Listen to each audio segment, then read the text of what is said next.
সেটি হলো গোপালগঞ্জে সহ সারা দেশে সাঁড়াশি অভিযান পরিচালনা করতে হবে।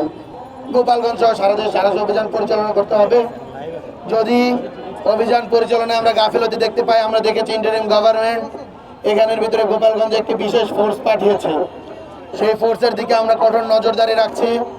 তারা যদি তাদেরকে যে দায়িত্ব দেওয়া হয়েছে গোপালগঞ্জ থেকে সারা বাংলাদেশের যে আওয়ামী সন্ত্রাসীরা গোপালগঞ্জে ঘাঁটি গেড়েছে তাদেরকে যদি গ্রেপ্তার করা না হয়, তাদের উপর যদি অভিযান পরিচালনা করা না হয়, সেখানে যদি আমরা গাফিলতি দেখতে পাই, সেখানে যদি ঢিলেতেত্তামি দেখতে পাই, তাহলে আমরা আগামীকাল কঠোর থেকে কঠোর কর্মসূচি ঘোষণা করব। আমরা বলেছি আমাদের যে ব্লকেট কর্মসূচি সেটা আমরা 24 ঘন্টার জন্য স্থগিত করেছি। তবে আগামীকালকের যে কর্মসূচি, যদি আমাদের দাবি, প্রাথমিক যে দাবি সাঁড়াশি অভিযানের মাধ্যমে এই সন্ত্রাসী আওয়ামী সন্ত্রাসীদের গ্রেফতার, সেটা বাস্তবায়ন না হলে আমরা আগামীকালকে আমাদের কর্মসূচি জানিয়ে দেবো।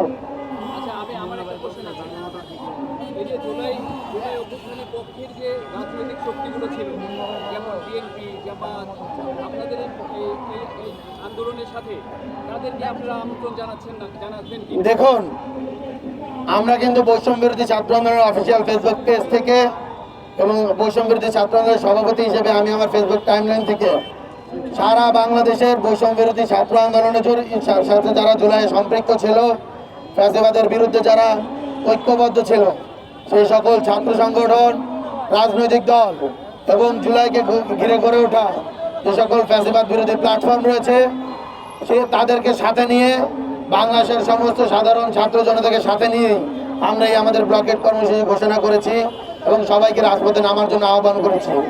আমরা আবারও আহ্বান করছি, আবার আমাদের জুলাই ফেরত যেতে হবে, আমাদের ঐক্যবদ্ধ হতে হবে। আমাদের মাঝে, রাজনৈতিক দলগুলোর মাঝে, ছাত্র সংগঠনগুলোর মাঝে হয়তোবা তারা রাজনৈতিকভাবে একে অপরের প্রতিপক্ষ হতে পারে, কিন্তু স্বৈরাচারী শেখ হাসিনার প্রশ্নে, আওয়ামী লীগ বিরোধিতার প্রশ্নে বাংলাদেশের জুলাইয়ের ছাত্র জনতা সবসময় এক কাতারে অবস্থান করছে, করবে ইনশাআল্লাহ।